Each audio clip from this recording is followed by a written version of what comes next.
Yeah, so we're packing. We're leaving tomorrow. We're going to North Carolina in the mountains and will not have phone access for 3 days. To help them be immersed in nature and present with each other as they explore environmental issues, they will be on a social media fast, which means relinquishing their cell phones. It's like interesting about like environmental problems like disproportionately affect people of color. You know, Flint was the only city within that county that got switched to the Flint River as its water source. There's still people who are like in those same conditions, like nothing has changed. So it is really relevant.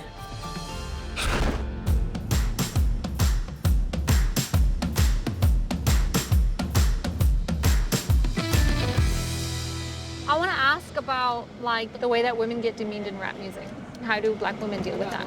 The thing that I'm offended by more in rap music is colorism. Yeah, that's actually specifically demeaning black. And you know that it actually is One thing that I hear all the time, like, oh, like that rap music, especially white feminists. That's who I hear it coming from the most, which is an invalid source for me. Yeah. But I still like even when you hear people say like, oh, da-da-da is the year that women got the right to vote. It's like, what women?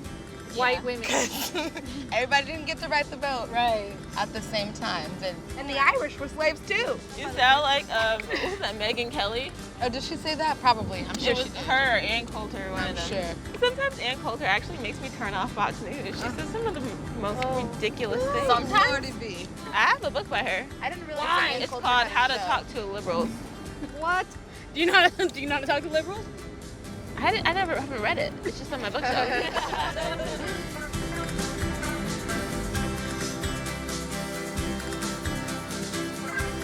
You guys want to hear some of my haikus that I wrote this morning? Yeah. Far from everything. I wonder what we'll eat. Where's the grocery store? It is raining now. Have not felt a single drop. Trees. An umbrella. That's much better than me attempting to rap. No, do it. Go. Missing someone. Oh, there you are. Today we woke up in a camp. It was wet and it was damp. It was early, we were sticky. The trees were raining, it was icky.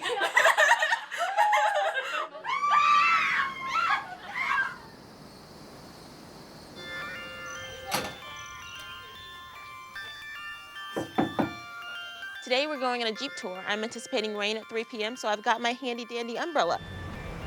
The world is your Jeep.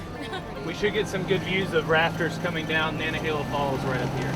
North Carolina is such a beautiful place. This rapid is the first rapid in the Cascades. This actually reminds me a lot of Northern California. Trey, do you guys have wildfires here? It's pretty unusual in this area to actually start small controlled burns so that large fires can't come in and happen. Oh, wow. Do a lot of restaurants that are around here use the local produce that's grown in this area? Most of them, I would say, yes. We're going to stop here. We're going to grab a bite to eat. So we stopped for lunch, and Trey is giving us kind of the history of the area. This is a really unique place. In the early 1800s, when Andrew Jackson was president, he signed something called the Indian Removal Act. The Cherokee were being removed from land that the federal government had already given them. Wow. Yeah, we were the original immigrants. The plight of the American Indian is the original story of American racism.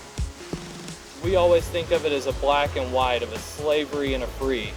The story of the Cherokee happened long before settlers ever came to this area.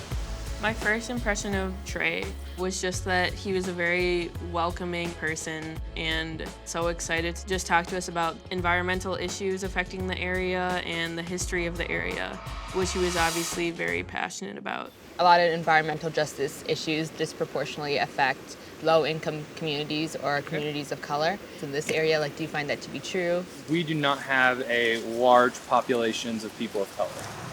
You might have a Hispanic culture, and you might have a white culture, and you might have a black culture in each of your individual cities. We have a Southern culture. Socioeconomically, we all exist on a pretty even playing field.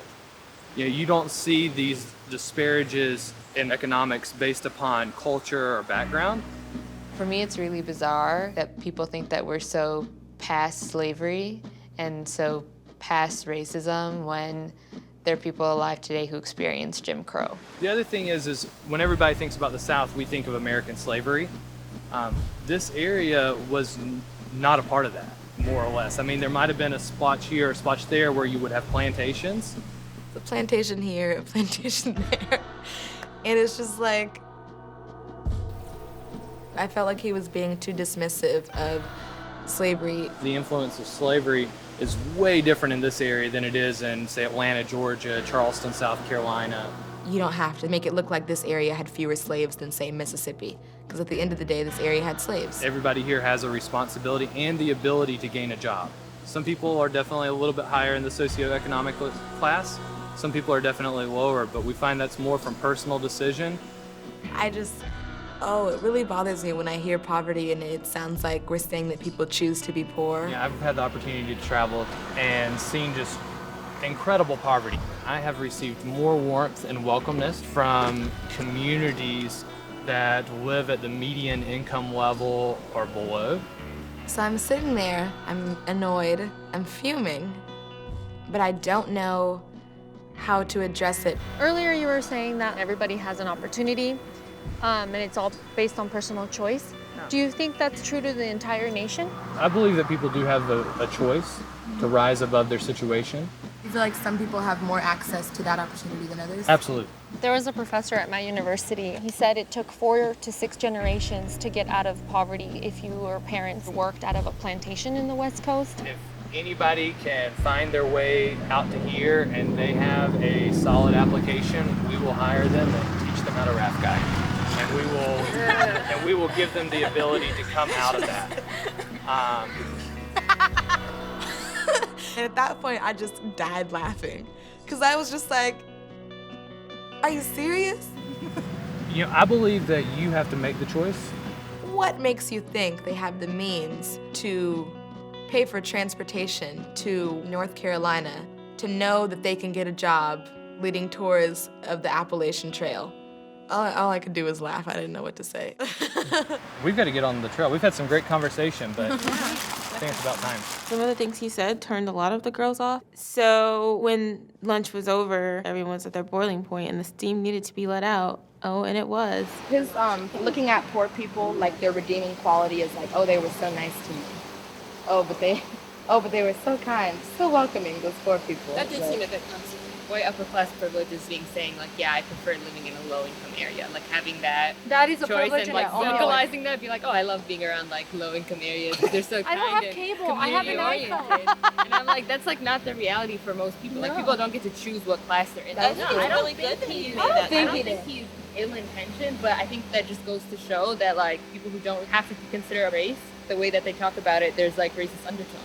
And it's difficult to hear somebody who claims that we have to give opportunities to everybody, everyone's Southern first. Like, you know, that's like a very white American sentiment. Like, I could never say that I'm American first because no one will ever look at me as American first. Exactly. Why do you guys think it was easier for him to acknowledge the racism against Native Americans than it was for him to acknowledge it against Black people? Or so easy for him to like downplay it and say like, oh, there was a plantation here, a plantation there? Because there's less of a connection. Well, he's sitting at a table. Yeah. He's probably very uncomfortable. Everyone except Jessica was really angry and we were all just kind of like spewing out our thoughts. And Jessica just took a step back and she was like, what if he's saying these things because he doesn't know that he's wrong? I think a lot of the issues can be solved with conversation and with people on both sides not being so idealistic. You can't be afraid to take a leap and do something different that might make some people upset. Everyone's not gonna understand who haven't walked in our shoes. I feel like the girls ended the potential to continue a relationship with Trey and continue talking about these social issues, taking him into their world. It takes time. It's not all going to happen in one conversation, but if you get mad and you don't say anything, you're not sure how to express yourself, you lose a really huge opportunity to impact someone who's really influential in his community and can probably teach someone as well.